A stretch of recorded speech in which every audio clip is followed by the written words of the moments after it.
হবিগঞ্জ, মৌলভীবাজার, শ্রীমঙ্গল, কমলগঞ্জ, সিলেট প্রভৃতি এবং আসামের কিছু অঞ্চল, করিমগঞ্জ, এইসব চা বাগান এলাকায় যার অধিকাংশ ছিলেন ইংরেজরা এই চা বাগানের মালিক। তারা এই উপমহাদেশের বিভিন্ন এলাকা থেকে অত্যন্ত নিম্ন শ্রেণীর সমাজের নিচু তলার মানুষদেরকে ধরে নিয়ে এসে এই চা শ্রমিক হিসাবে চা বাগানে কাজ করা। মানুষ হিসাবে তাদের কোনো মূল্যই ছিল না, তাদেরকে অত্যন্ত নিম্ন বর্গের মানুষ হিসাবে বিবেচনা করত এখানকার অভিজাত মানুষরা, উচ্চবর্ণের মানুষরা আর শাসক শ্রেণী ইংরেজরা।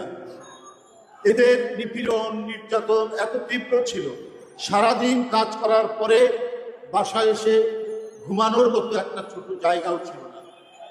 হয়তো কোনো গাছ পাতা দিয়ে ঘরের ছাদ করা হতো, কোনো প্রণালী ছিল না, পয় নিষ্কাশনের কোনো ব্যবস্থা ছিল না। এইরকম মানবত, এইরকম দিনহীন একটি পরিস্থিতির মধ্যে মানুষ তো তারা ক্ষুব্ধ হয়ে ওঠে। তাদের ব্যাপক নিষ্ক্রমণ হয় এই বাগান থেকে।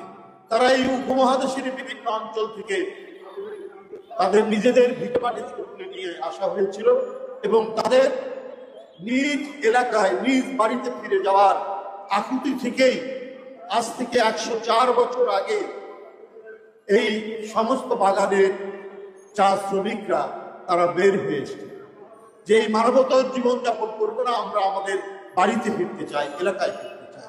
এটাই হচ্ছে মুল্লুক চলো আন্দোলন। এই আন্দোলন এত তীব্রতর হয়েছিল যে পায়ে হেঁটে তারা শত শত মাইল হেঁটে তারা করিমগঞ্জ স্টেশন আসাম, তারা সিলেট স্টেশন, তারা শ্রীমঙ্গল রেলওয়ে স্টেশন প্রত্যেকটি জায়গায় এসে উপস্থিত হয়েছিল।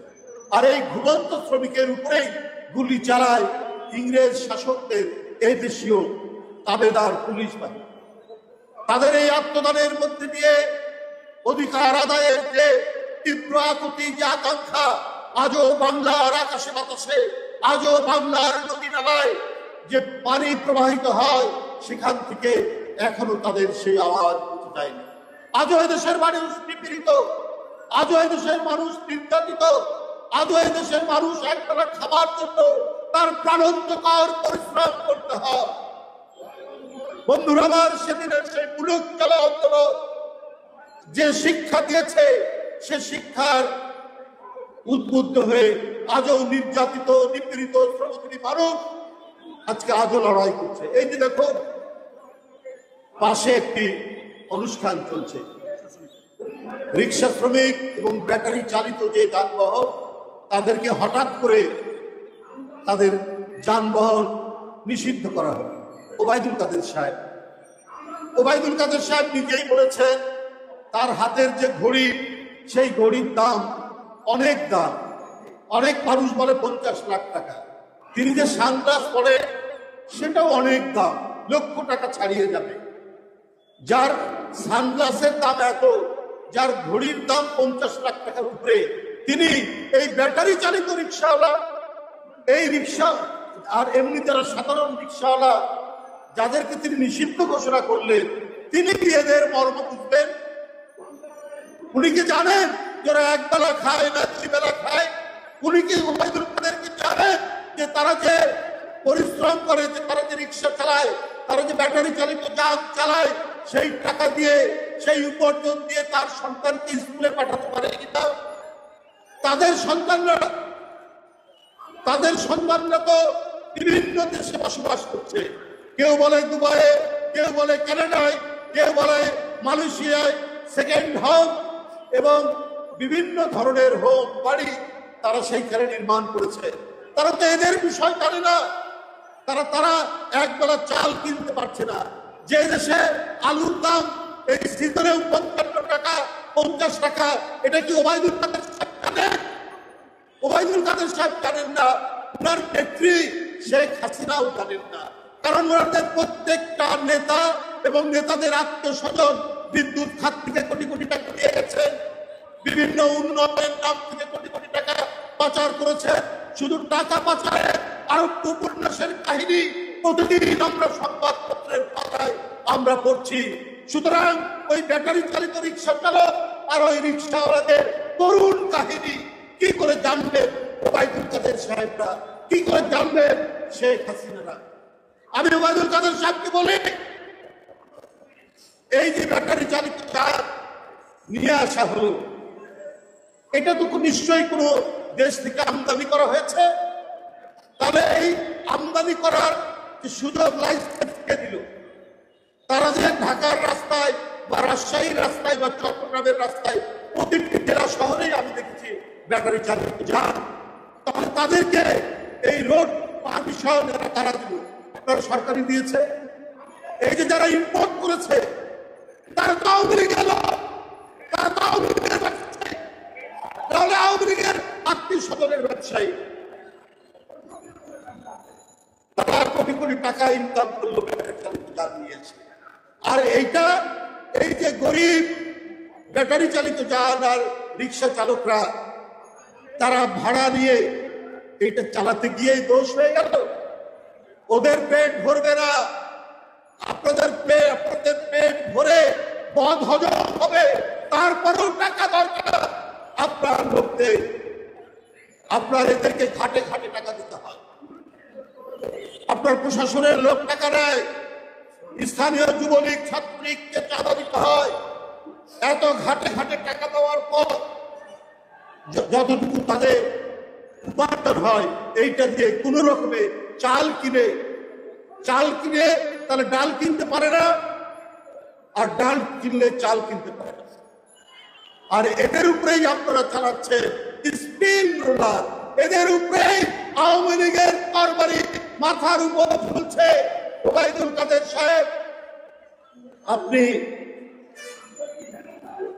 গরিবের আহার কেড়ে নিয়ে, গরিবের ভাত কেড়ে নিয়ে আপনি রাজত্ব করবেন, আপনারা স্বর্গে বসবাস করবেন। ওই স্বর্গ থেকে আপনাদের বিদায় নিতেই হবে। ওই স্বর্গে আর বেশি দিন আপনারা বসবাস করতে পারে না। আপনার তরুণ শিক্ষিত ছাত্ররা অথবা অল্প আয়ের মানুষ হয়তো শেয়ার মার্কেটে তারা কিছুটা বিনিয়োগ করে। শেয়ার মার্কেটে আজ মাস ধরে এমন পতন হচ্ছে, ওই পতন থেকে আর মাথা তুলে দাঁড়াতেই পারছে না শেয়ার মার্কেট। আর এতে কে বেকার হচ্ছে?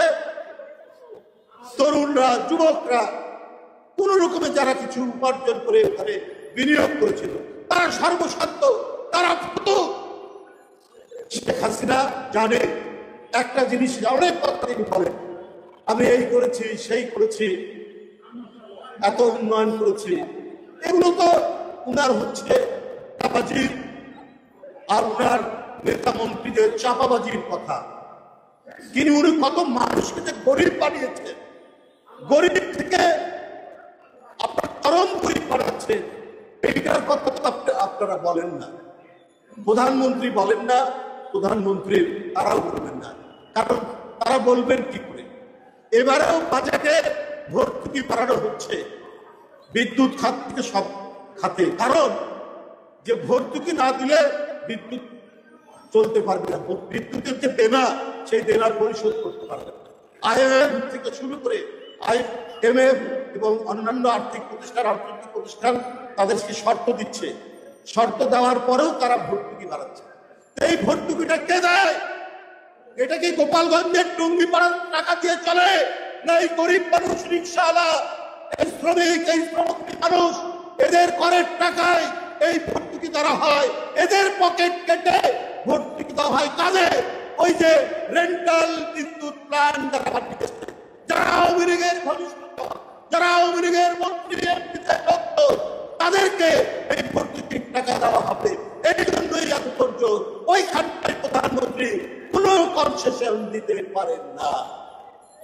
বন্ধুরা আমার, আজকের এই চা দিবসে আমি সেই সমস্ত মহান শ্রমজীবী মানুষ, চা শ্রমিক যারা আত্মহুতি দিয়েছে আমি তাদেরকে শ্রদ্ধার সাথে স্মরণ করছি এবং তাদের আত্মদানের মধ্যে দিয়ে যে অধিকার আন্দোলনের যে পতাকা উড্ডীন করেছিলেন তারা, সেই শ্রমিকরা সেই পতাকায় আমাদের প্রাণের পতাকা, সেই পতাকায় আমাদের গণতন্ত্র ফেরানো, মত প্রকাশের স্বাধীনতা, মানুষের আহার, মানুষকে পেট ভরে খাওয়ার যে অধিকার, সেই অধিকার আন্দোলনের প্রেরণার পতাকা, আমরা সেই পতাকা ধরে এগিয়ে চলবো।